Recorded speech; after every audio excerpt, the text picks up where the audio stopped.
அடுத்த டாபிக் என்னன்னா, இப்ப நான் சொல்ற விஷயம் அவ்வளவு சீக்கிரமா எல்லாத்துக்குமே அக்செப்ட் பண்ண முடியுமான்னு எனக்கு தெரியல. ஆனா ஒரு மினிமம் ஒரு 45 வயசுக்கு மேல இருக்கிறவங்க கண்டிப்பா இதை வந்து உங்க வாழ்க்கையில வந்து நிறைய பேர் கேட்குற நிம்மதியா வாழவே முடியல, நிம்மதியா வாழ்றதுக்கு என்ன மேடம் பண்றது அப்படிங்கிற மாதிரி நிறைய பேர் கேட்குறீங்க, ஆண்களும் பெண்களும் கேட்குறீங்க. ஒரு 3 விஷயத்த கடைப்பிடிக்க முடியுமான்னு எனக்கு தெரியல.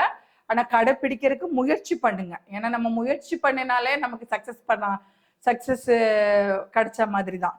ஸோ ஒரு 3 விஷயம் என்னன்னு கேட்டிங்கன்னா, ஃபர்ஸ்ட் வந்து எதிர்பார்த்தல்.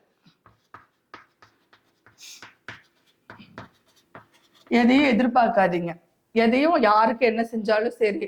ஏன்னா ஒரு 40 இயர்ஸ் மேல இருக்கிறீங்க அப்படின்னா செஞ்சுட்டு போயிடுங்க, கிடைக்குதோ கிடைக்கலையோ. எது எதிர்பார்த்து இது கிடைக்கும் அப்படிங்கிற, அது குழந்தைகளுக்கானாலும் சரி, மற்ற பக்கத்து வீட்டுக்காரங்களுக்கானாலும் சரி, எதா இருந்தாலும் எதிர்பார்த்தல் அப்படிங்கிற அந்த ஒரு விஷயத்த விட்டுருங்க. அப்புறம் வந்து கட்டளையிடுறது. கட்டளையிடுறதுன்னா என்னன்னா, ஆர்டர் பண்றது. ஆர்டர் பண்ணாம இதை பண்ணு அதை பண்ணு அப்படின்னு சொல்லி ஆர்டர் கொடுக்கறது. ஏன்னா நம்ம ஆர்டர் நம்ம கொடுக்கும்போது அது ஒருவேளை அவங்களால செய்ய முடியல, செய்ய முடியாது. ஸோ அதிகபட்சமும் நம்ம கட்டளையிடுறத கொஞ்சம் குறைச்சிக்கணும். இதெல்லாம் வந்து அதே மாதிரி விமர்சனம், எதையுமே விமர்சிக்கிறது, விமர்சித்தலை குறைச்சிருங்க. ஏன்னா விமர்சிக்கிறதுக்கு நம்ம வந்து யாருமே கிடையாது. அது அவங்களுடைய அந்த கான்செப்டா, அவங்களுடைய அந்த சூழ்நிலை, அவங்களுடைய வாழ்க்கையை நோக்கி அவங்க பயணிச்சுட்டு இருப்பாங்க. ஸோ நம்ம போய் அது குட்டுன்னும் விமர்சிக்க வேண்டாம், பேடுன்னும் விமர்சிக்க வேண்டாம். இந்த 3 விஷயத்தையும் நீங்க உங்க வாழ்க்கையில செஞ்சீங்கன்னா உங்களுக்கு ஒண்ணு கிடைக்கும். என்னன்னா நிம்மதி. உங்களுக்கு நிம்மதி. ஏன்னா நிறைய பேர் கேட்குறீங்க நிம்மதியா வாழ்றதுக்கு என்ன மேடம். ஏன்னா ஜோதிடம்ங்கிறது சைக்காலஜி தான். இப்ப நான் எடுக்கிறது வந்து ஜோதிடம்ங்கிறத விட சைக்காலஜி கிளாஸ் தான் நான் உங்களுக்கு சொல்லி கொடுக்குறேன்.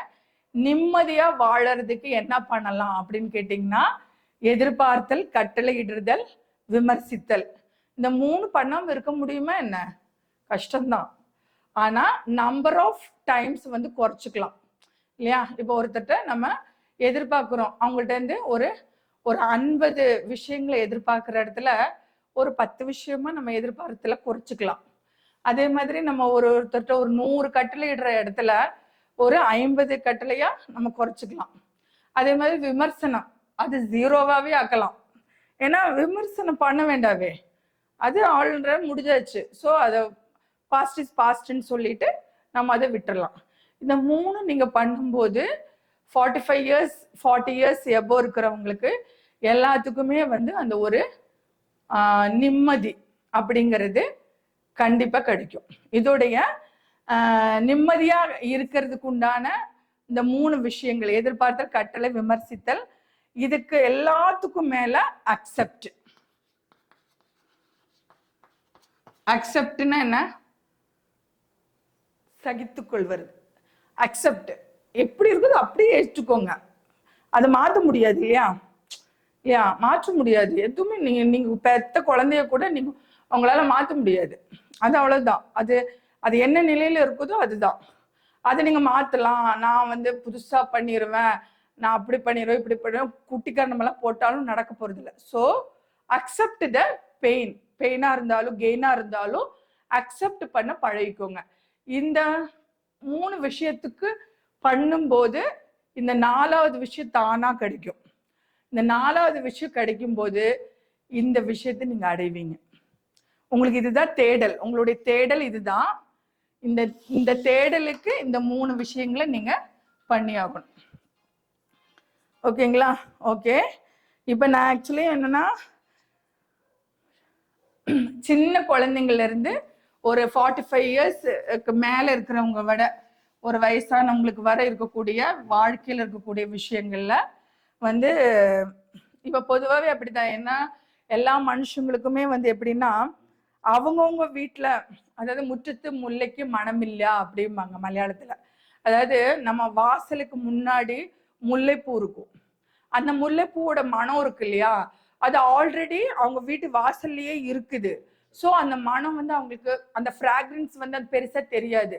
அந்த முல்லை செடி இல்ல பூ பூக்குது, அப்படின்ட்டு அவங்க பாட்டுக்கு இருப்பாங்க. ஆனா இதேவும் ஒரு வெளியிருந்து ஒரு நபர் உள்ள வராங்கன்னு வச்சுக்கோங்களேன், கேட்டை திறந்து உள்ள வந்த உடனே சூப்பரா இருக்குதே, நல்ல மனம், முல்லைப்பூ மனம் அவ்வளோ நல்லா இருக்குதே அப்படிம்பாங்க.